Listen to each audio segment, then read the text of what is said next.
Well, some techniques only work on junior belts and hopelessly fail against more advanced practitioners of Brazilian Jiu-Jitsu?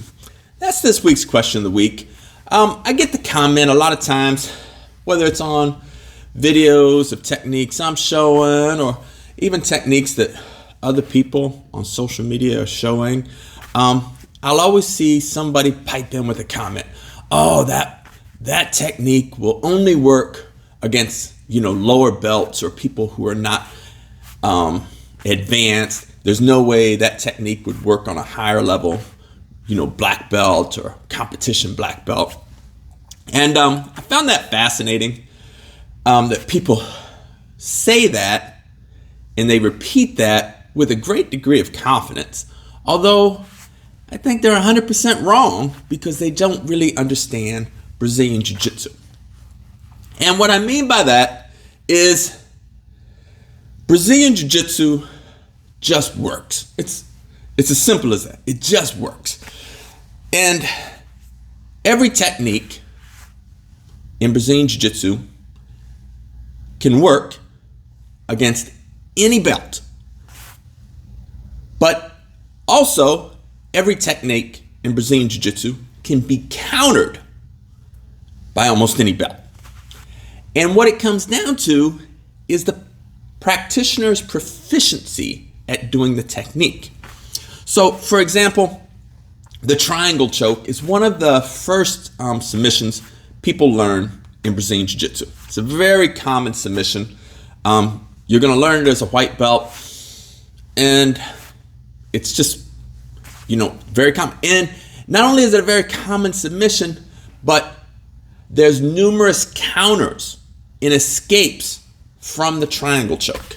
I remember years ago, Helson Gracie, he used to tell a story about one of his white belts in Hawaii who every day practiced the triangle, just drilling the triangle choke from closed guard. And he had a couple training partners, and every day this white belt just practiced the triangle choke, just drilled it again and again and again. And Helson would talk about this guy, and he said, man, this white belt from his closed guard has a black belt level triangle choke. He's like, now once you get past his closed guard, he's a white belt at half guard or a white belt at open guard. And side control, he's a white belt. Bottom mount, he's a white belt. You get his back, he's a white belt. But when you're in his closed guard, he had a black belt level triangle choke attack. And he had that attack because he was incredibly proficient at that technique because he had drilled it so often. There's a common, phrase where I think it's normally attributed to Bruce Lee, where he talks about he doesn't fear the person that's trained in 10,000 kicks. He worries about the person who's trained one kick 10,000 times, because that person's proficiency is going to be off the charts. So instead of being a master of none of the kicks, you could be the master of this one kick and be very dangerous at it. So fundamental jiu-jitsu works regardless of the belt levels. And if you watch the adult black belt world championships or the Abu Dhabi Combat Classic or the black belts in the Pan American Championships, you're going to see black belts in competition tapped out to the triangle choke, even though it's a very basic, very common, fundamental part of Brazilian Jiu-Jitsu, and there's numerous escapes, that you can work to try to get out of the triangle, but still, there's black belts at the highest level, and I'm talking about some of the best black belts in the world, are going to get tapped out to the triangle choke. And you see it in every world championship. So when you're learning jiu-jitsu and you come upon a technique, you say, man, that's a common fundamental technique, and it's only going to work against lower belts. When you hear a person say that, what they're really saying is that their proficiency at this technique is at a level that it will only work on junior belts. It's not that the technique will only work on junior belts. It's just their proficiency at doing the technique is only effective against inexperienced grapplers. And against more experienced grapplers, they see the technique coming and they blow the technique up and it doesn't work. And it doesn't matter whether it's a triangle choke, the arm bar, different escapes. It's all the same. Every technique can be countered. And that's what I love about Brazilian Jiu-Jitsu. And it keeps me up at night thinking about it. It's like, oh man, what could counter this particular technique? Or you'll spar, you'll go into a competition and somebody will do something to you that's effective and you're like, man, let me go back to the drawing board and think of ways to counter this, because everything can be countered.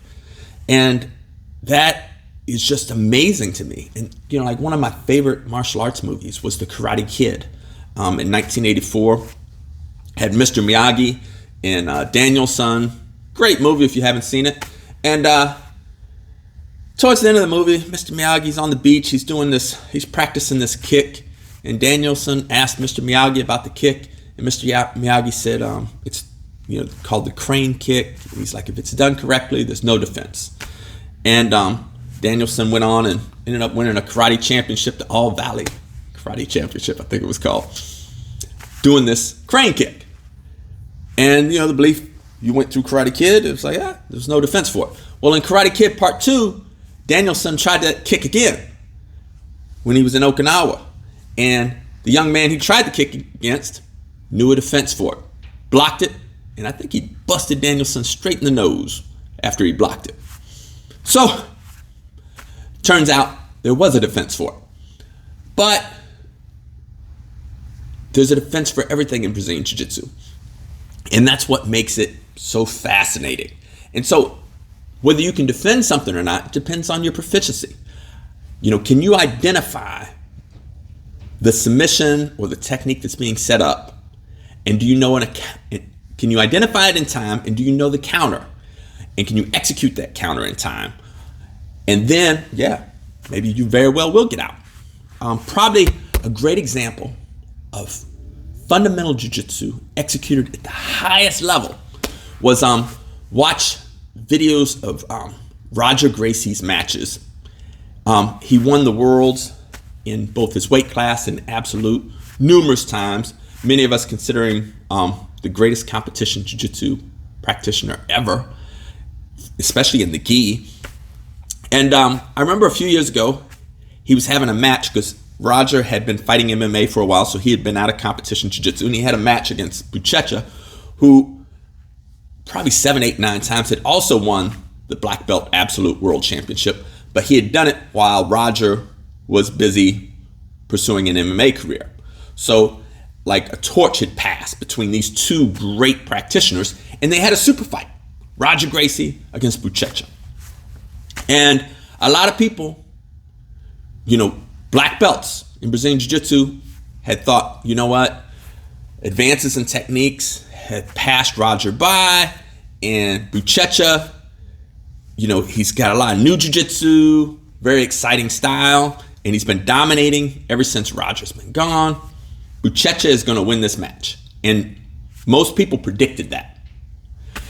Well, what happened was Roger Gracie, after they stood up for a while, ended up doing a basic arm drag, which led to Roger getting Buchecha's back. And then Roger did just a basic cross collar choke from the back and tapped Buchecha out. Very fundamental jiu-jitsu.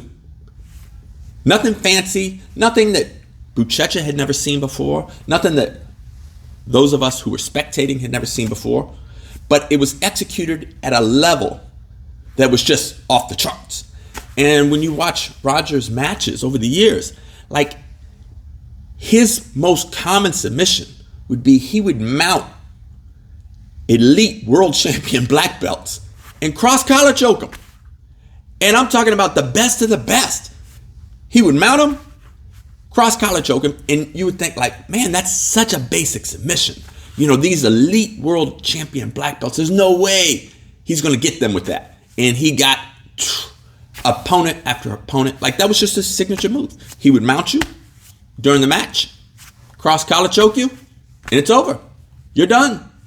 So he is the perfect example of just fundamental jiu-jitsu working because his proficiency at those techniques was just off the charts compared to other people who may know more, what might seem more advanced or more newer techniques, would not have the same level of proficiency. So you don't need to learn, the newest and latest, because jiu-jitsu is going to work. So there's no technique, like when I teach class here, I don't differentiate between advanced and beginner techniques. It's jiu-jitsu, So when a person starts, they start wherever we're at. It's jiu-jitsu. There's no advanced, there's no beginner. We just do jiu-jitsu, and jiu-jitsu works. So that's my answer to this week's question of the week. Got a question for next week? Feel free to make a comment below. Or if you agree or disagree with my analysis, feel free to share or make your comment. Agree, disagree. All right. Thanks. Have a great week. Ciao.